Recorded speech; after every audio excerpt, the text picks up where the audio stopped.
Today we're going to be multiplying mixed numbers using the partial products method. Now remember, this method you've used for whole numbers in the past, and it's just a way for breaking apart factors to multiply them. Remember, partial products, think parts. So we're going to split this up, 3 1/8 times 4. We're going to split it up using the area model, and you can draw your line vertically like I did or horizontally, it doesn't matter. But I'm going to divide this into two sections. So this section will be the 3, the whole number 3, and this section will be the 1/8, okay? And then along this side, I only have a whole number, so I'll put a 4, all right? And then what I do is I match these up, so I'm going to multiply these. So I'll multiply, well, let's start with 3 times 4. That's nice and easy. And you put your product there, 12. And then I'll multiply 1/8 times 4. Now remember, 1/8 times 4 is like saying 1/8 times 4 over 1. Okay, so that would be 4/8 or 1/2, right? Now, you're going to have to show what the partial products are. So what did we just do? We just did 3 times 4 equals 12. And we also did 1/8 times 4 equals 4/8. Now what do we do with those? We combine them. So we'd add 12 plus 4/8. And the answer would be 12 and 4/8, or 12 and reduce this 1/2. Okay? So you're going to see this example is going to be on your slides also. Now I'm going to show you my screen. So right here, you don't have to do this slide. This is the one that we just did, but I just want to show you on the next slide, you're going to have to type in what are the partial products. Now remember, the partial products were these right here. So I would type in 3, you could use the star or the X. Do you see that? 3 times 4 equals 12, okay? And then you're going to click on the next one. The other partial product was 1/8. So I do 1/8 times 4 equals 4/8. Okay? Now don't worry about doing this area model because it's hard to draw it. But if I were you, I'd try to use a paper and pencil, and you could do it on your own. Okay, and then right here is where you write your final product. So I would write 12 and 4/8, or I can write 12 space 1/2. Okay, make sure if you're doing a mixed number, see what I did? I did a space in between, so I know that's 12 and 1/2. Okay, let's try one more practice one on the whiteboard. Give me a second to write it.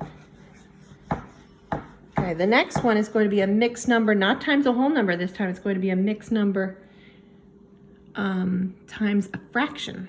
Okay, so it'll be a little bit different, just a tiny bit harder, but not much. So it's 2 and 3/5. This is the second one on that example page, times 1/4. Okay, so I'm going to draw my rectangle.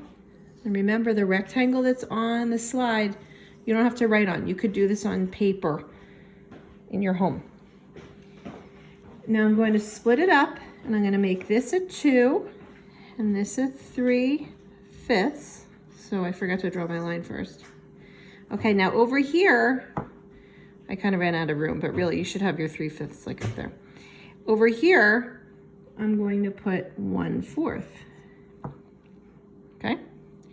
So now I'm going to multiply what's 3/5 times 1/4. If you're having trouble doing that in your head, you can always do it off to the side.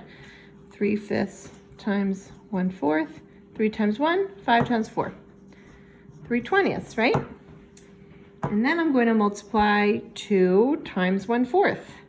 Or remember, 2 times 1/4, if you're having trouble doing it in your head, 2 is the same as 2 over 1 times 1/4. So the answer would be 2 over 4. Okay. Now you can see we have our answers. But we have to think about what are our partial products. So the first one, what did we do? We did 2 times 1/4 equals 2/4. And the next one we did was 3/5 times 1/4 equals 3/20, right? Remember, the final step we did earlier was we had to combine these, so we have to add them up. Now remember the rule with adding and subtracting fractions, you need to have what? You need to have common denominators. So 4 and 20 are different denominators, but I'm thinking in my head already they're in the same fact family, right? So you should be realizing that 4 and 20 sort of go together. So I can change 2/4 to 20ths, can I?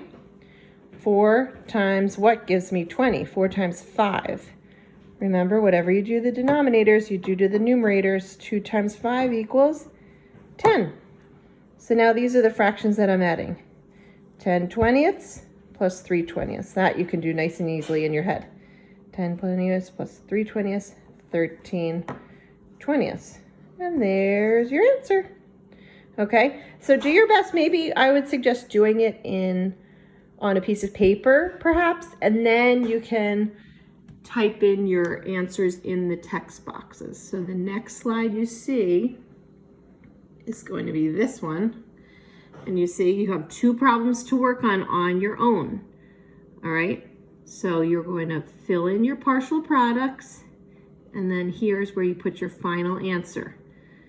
And you can always go back and rewatch this video. I also put on the first slide, you see these videos I put? So you can check these out, and that may be helpful also, just to see another teacher showing how to do this. Okay, good luck.